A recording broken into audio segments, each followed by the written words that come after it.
universe within the sector. A world which families can transform their lives through coffee. In 2022, I had the opportunity to join IWCA Honduras.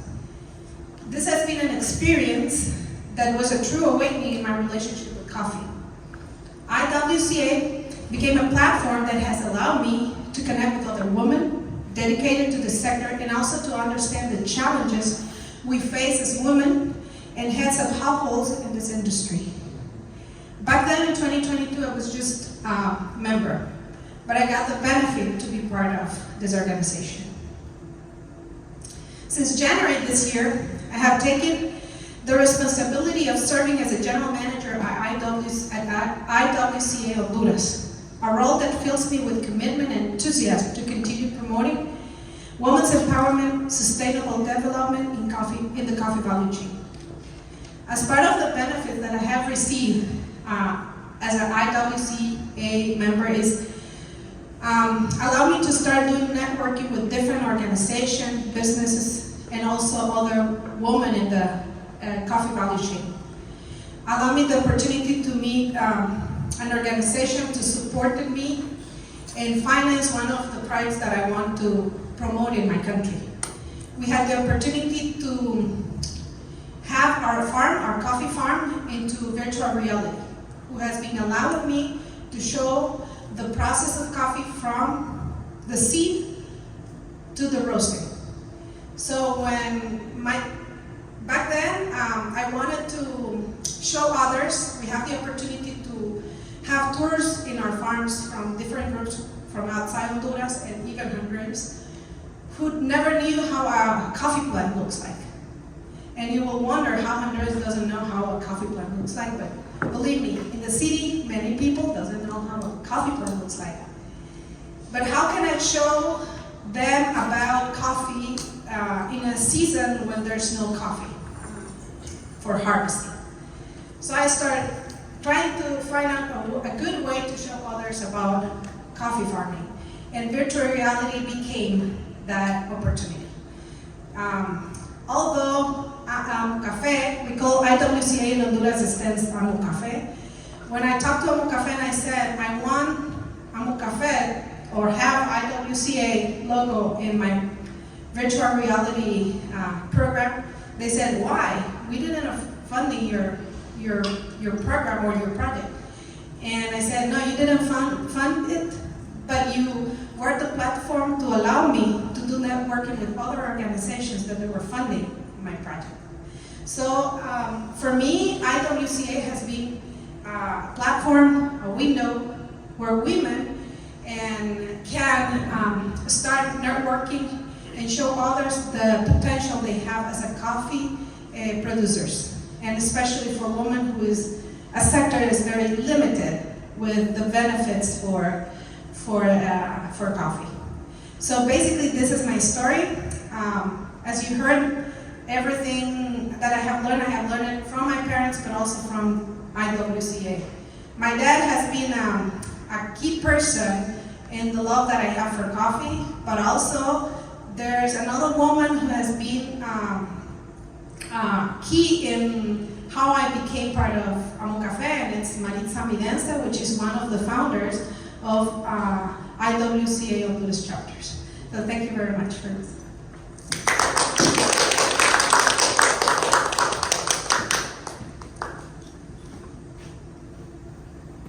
Thank you very much, Gabby. Such an amazing story. As you can see, if you are interested or you are willing to promote IWCA, it's not necessary to be a producer or be in a coffee chain.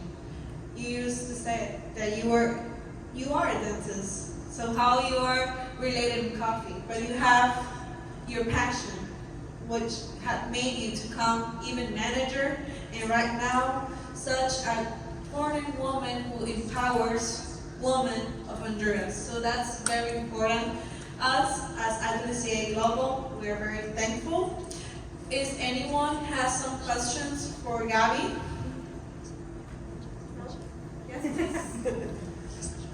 We'll talk more. Okay, we have a project with Emory University to help women tell their stories of their farms. And I'll mention this to others as well, but like they're right now working to try to bring mentors on in the industry to help them tell their stories. So I don't have a question, but I just figured I'd start our conversation and see if other people want to as well get involved in helping bring that project to reality. We've done it, but now with one round where there's mentors helping female producers and vendors help tell their story and figure out how to best tell their story. But it's neat because we've seen some roasters mentor and help that have nothing to do with the coffee, that don't buy their coffee or anything, but just become a mentor to help them tell the story. That's why we're here to talk about it.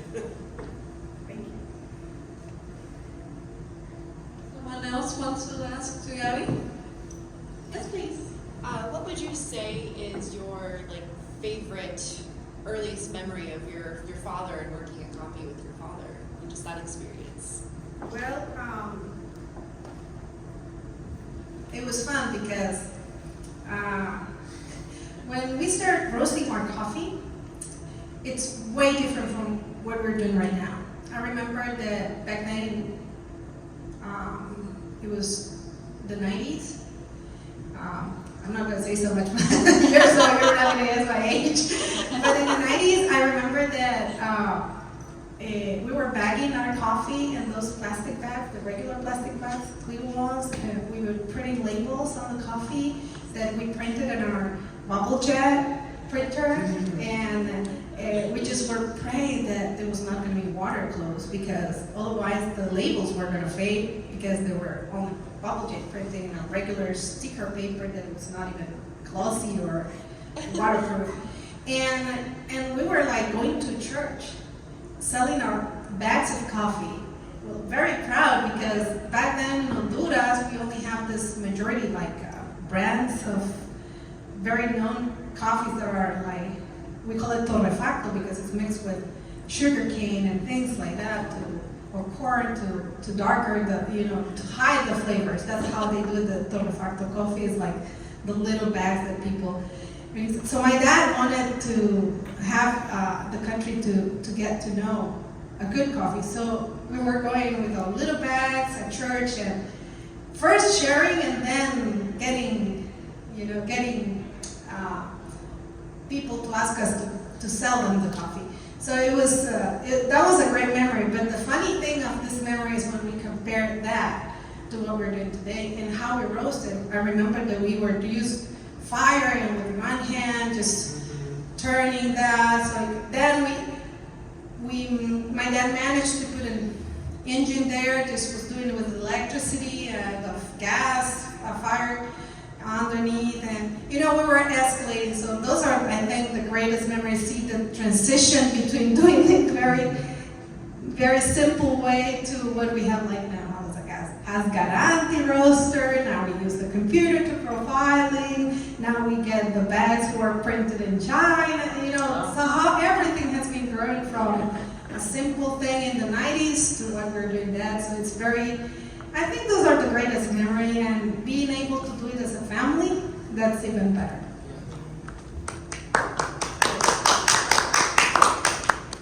Someone else wants to? Yes. What is, in your experience working with, and the process, so the roasters, the coffee companies, shops, what is something that you encountered where you wish we understood your side better? What is something that we misunderstand or we don't? What's something you wish we knew about your struggles? I think it has something to do with what Sean was talking about, mentoring others, about telling the stories. I think you guys getting to know where the coffee comes from, the stories of the families, and how the families have been changing their lives, but also how they struggle. I have to say I've been blessed. And I've been blessed because I come from a very different context to most of the women I work with. I come from a family who provide education. Actually, coffee was the one who paid my education. And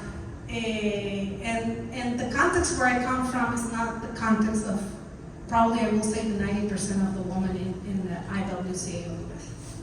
So getting to know the context, getting to know their stories, besides adding a value to the product, also helps the rest of the people, the final consumers, to understand that when they're paying that cup of coffee, they also paying for changing the lives of somebody in rural Honduras, in rural Ecuador, in rural El Salvador, South America, or even Asia. So I think that's the basic. For me, if you can get to know where your coffee comes from, that's key. Thanks to you.